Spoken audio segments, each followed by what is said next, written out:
Tonight, 5 stories about paper trails. Receipts, invoices, account notes, the boring records we file away and never read twice. A stack of first-date receipts that adds up wrong. 11 invoices for a leak nobody else can find. A bank that keeps calling about the same charge. A rental listing history no one thought to check. And a note on a cable account that sat unread for almost 20 years. 5 works of fiction about what the paperwork knew all along. It's never a ghost. Episode 32. Submitted by Wren. Richmond, Virginia. 31. Read exactly as submitted. I saved the receipt from a first date. Not every receipt. I'm not organized like that. Just the first ones. They go in the little zip pocket inside my purse, and I forget about them until the purse wears out, and I move everything over. My mother did the same thing with ticket stubs. Proof you went out. Proof you tried. There's one in there right now from a wine bar off Carey Street.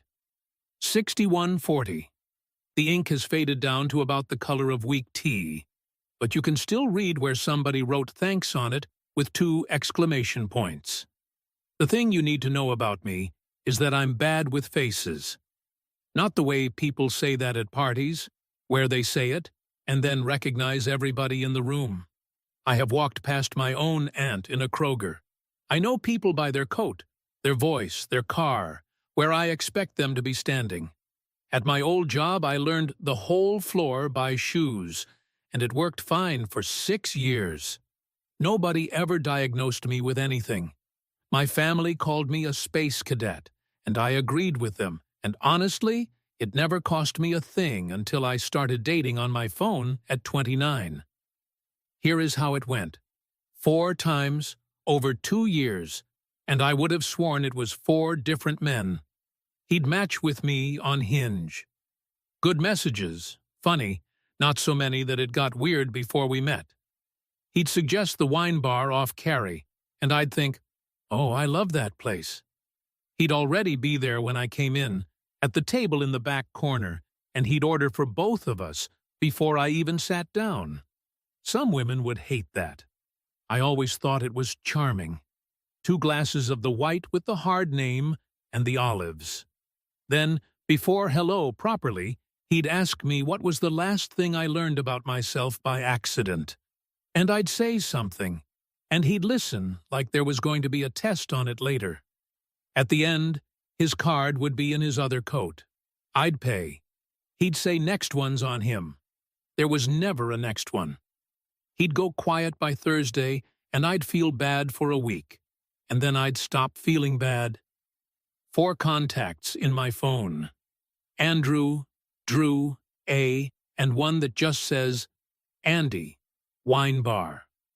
4 sets of pictures I could not have picked out of a lineup at gunpoint, which, again, did not alarm me. That's what a phone has always looked like to me. In March, I got laid off, and I called my card company about a hardship plan, and the woman said she'd mail me a full charge history so I could go through and cut what I didn't need. It came about a week later. 2 years of everything, and they don't sort it by date. They sort it by merchant. So it was all sitting there in one block, 4 lines, same name, and I sat down on my kitchen floor with the envelope still in my other hand. 6140, 6140, 6140, 6140, 8 months apart, then 7, then 9. To the penny, 4 times. I called the bar the next day. I don't even know what I asked for. Some guy read the old tickets to me because I sounded upset enough that he wanted me off the phone. 2 glasses of the Vermentino, 1 order of olives, table 9, and every one of those 4 tabs opened between 7:38 and 7:44 in the evening. So he sat down across from me 4 times and asked me what I'd learned about myself by accident and watched me not know him. He knew. There's no version of this where he didn't know. Maybe the second time he was checking. I don't have a guess for the third and the fourth. I never got a last name.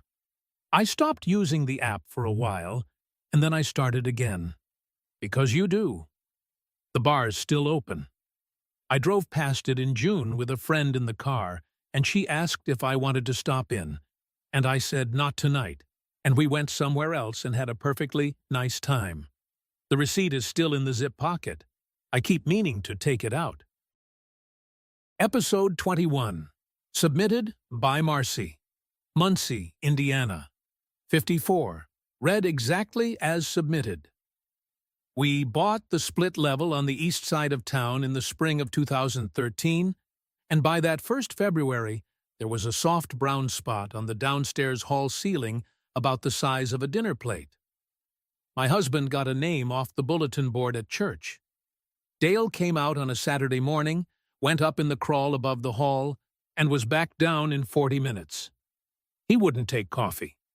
He wrote the bill out by hand on a carbon pad and tore off the yellow copy for me, and I put it in the accordion folder where the furnace paperwork goes. And that was that. That's the first invoice.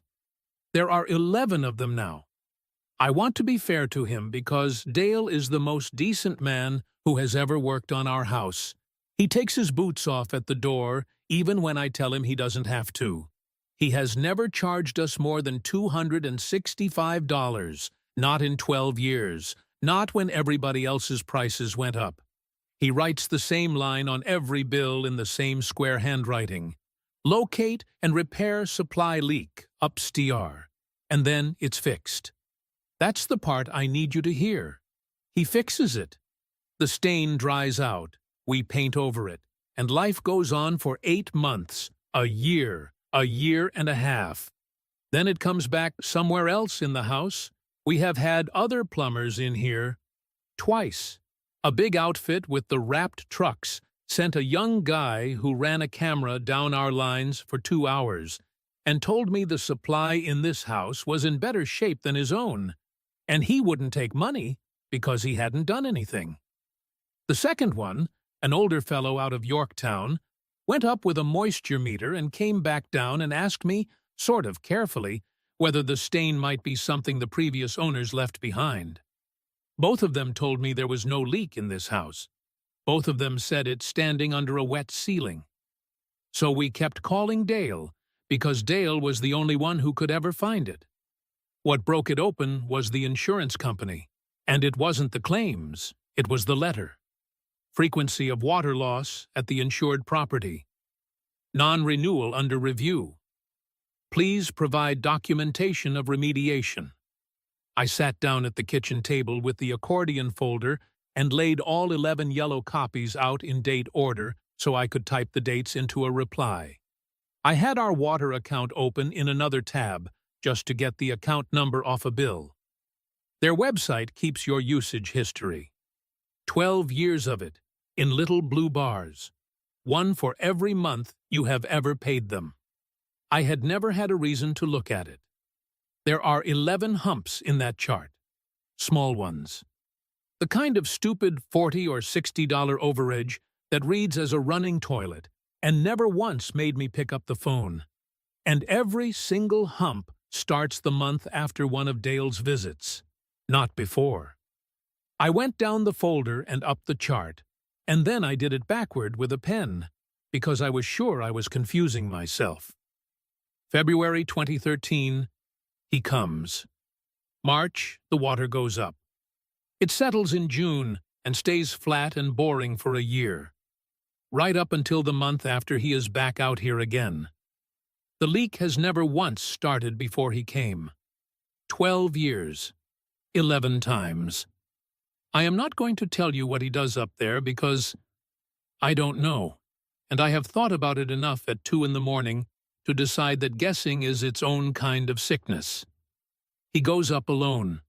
It's dark and it's tight, and nobody has ever climbed up behind him. I haven't called anyone. I don't know who I would call or what I'd say that wouldn't sound like a woman with a folder. My husband thinks I am making shapes out of a bar graph, and some nights I get to the end of thinking about it and I agree with him. The ceiling is fine right now. It's been dry since October. Dale is coming Thursday to look at the water heater. I put the folder back in the drawer. Episode 12. Submitted by Nate. Spokane, Washington. 46. Read exactly as submitted. I have been paying $50 a month to a person I have never met, and for most of 11 years, I did not know I was doing it. There was nothing dramatic about finding out, which is the part that still gets me. It was never a break-in, never a face at the window. It was a statement. Every month, a statement came from my bank on paper because I never switched the paper off, and every month there was a charge on it for exactly $50. Not $49.99, not $51 and change. 50 flat, the kind of round number that only exists when a person sits down and types it in on purpose. It sat there in the list, between the gas station and the pharmacy, and for years I read straight past it, the way you read past your own middle name. What I did notice, because they made sure of it, were the calls. Once a month, always a day or two after the statement posted, my bank called. A pleasant person would confirm my identity and then say they had flagged a recurring charge they wanted me to verify. Did I recognize a payment of $50 to...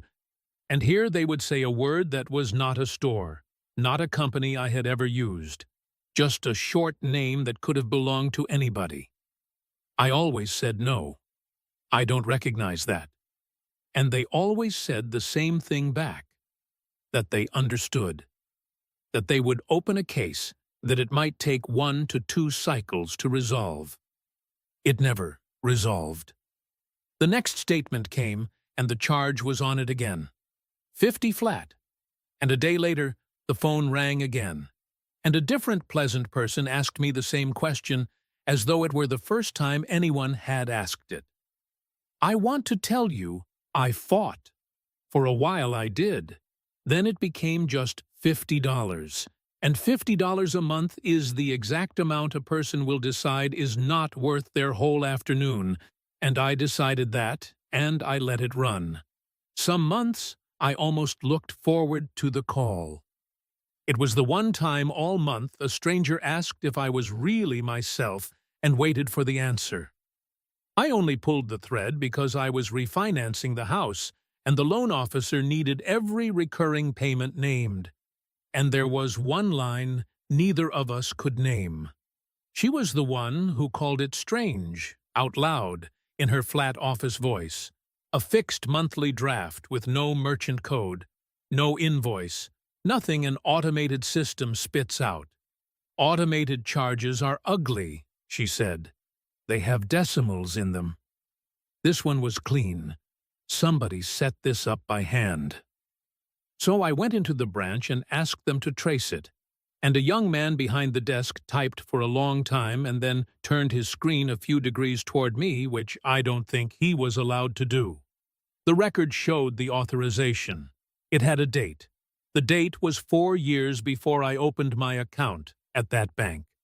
The draft was older than I was. With them, it had followed me from the last bank into this one, riding along in the transfer paperwork the way a splinter travels under skin, and no one had ever stopped it, because every single month on the other end, the person receiving the $50 confirmed that, yes, they were expecting it. That is why it never reversed. It takes 2 people to dispute a charge like that, and I was only one of them. Somewhere there is another statement, in another house, with the same $50 line on it, and a person who looks at that line and feels nothing except that the world is still in order. The young man asked if I wanted to file to stop it. I said yes. He said it would take 1 to 2 cycles. The statement came again last week. The charge is on it. 50 flat. I have stopped answering when the bank calls because I already know the question, and I have started to think the question was never really for me. Episode 35. Submitted by Lonnie, Duluth, Minnesota. 34. Read exactly as submitted.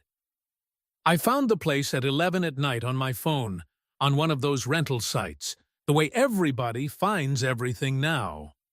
One photograph did it. The front room in the afternoon, bare wood floors, one tall window, and a wedge of light lying across the boards like somebody had set it down there. $7.40 a month. Second floor of a brick fourplex up on the hillside here in Duluth. Heat included. I saved that picture to my camera roll before I even finished the application. And I still have it. That photograph is the reason I live where I live. My showing was 8:40 on a Tuesday in March, which is late for a walkthrough, but it was what was open and I said fine. You say fine when it's 7:40 with heat. I never made the 8:40. A seas. My went over on 35 coming around the harbor side, and I sat in it half an hour with my hazards on and got to the fourplex at 10 after 9, apologizing before I was out of the car. Vern, the property manager, was standing on the landing with two other couples behind him. He'd stacked the 9 o'clock while he waited on me. So the 6 of us went through it together, 9 minutes, everybody talking over everybody, and opening the same closet, and I filled out the application on the hood of my own car, under the streetlight, because one of those couples was obviously about to. Then 4 years of nothing at all, in the good way. The radiators tick. The light still comes across those boards around 4 in the afternoon, and I still notice it. My rent has gone up $40 total. Vern fixes what I call about, usually inside 2 days, and once brought a space heater up himself in January. It has been the easiest place I have ever lived. In June, a woman at work got priced out of her building and asked what I pay, and I was embarrassed enough by the answer that afterward I typed my own address into the site, just to see what the unit would go for now. The address had a history on it. 6 listings in the 18 months before my lease. Up 9 days, taken down. Up 2 weeks, taken down. Up 6 days. Same rent, give or take, and the same photograph on every one of them. Bare floors, tall window, the wedge of light on the boards. The picture I saved at 11 at night had already been on that site 6 times before I ever laid eyes on it. Vern told me at the signing that the woman before me had been in the unit 11 years and moved down to the cities to be near her daughter, and left the oven so clean he didn't have to touch it. That is not what the record says. The record says this apartment went on and off the market every couple of months for 1.5 years, and then nothing at all, until my name. I would have let that go.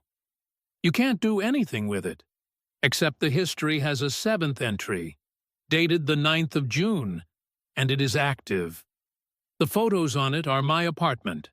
Same doorway, same angle, same afternoon on the boards. My couch under the window. The quilt over the back of it folded the way I fold it, which is badly. My mug on the sill.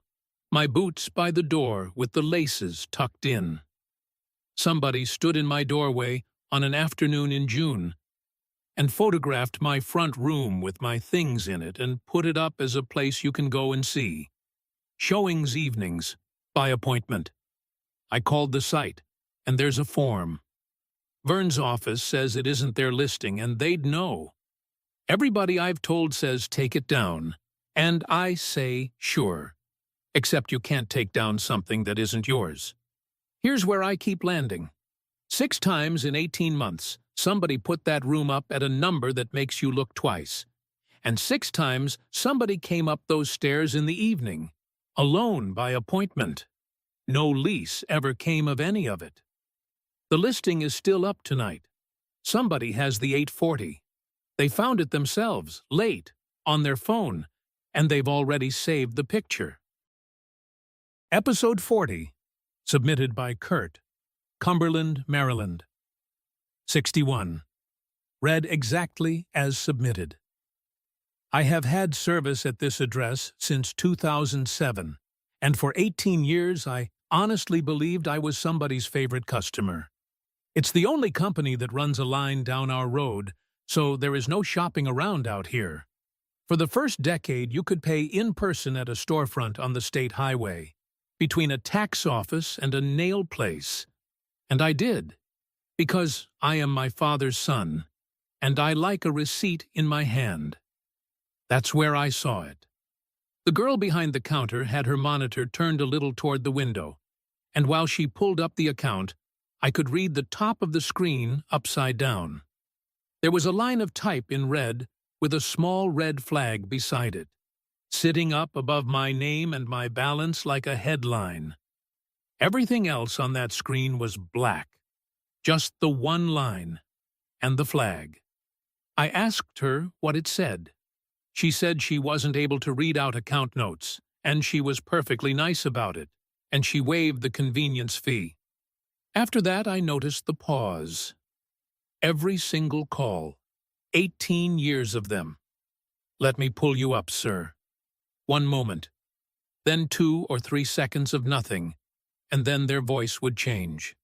Get careful, get slow, and then whatever I had called about would simply be taken care of. I have never paid an install fee. I have been late plenty and never paid a late charge. In 18 years, not one of them has tried to sell me the phone bundle or the doorbell cameras, and they sell those to everybody. When I need a technician, I get one the same day, sometimes within the hour. They don't come inside. I never asked for that.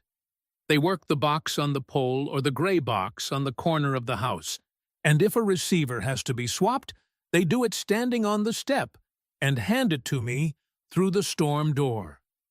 One young guy apologized to me for it. He said he wasn't supposed to explain. My wife used to say I must have saved a man's life somewhere and forgotten about it. I told it at work as a funny story for years. I don't know what my file says, but whatever it is, it's working.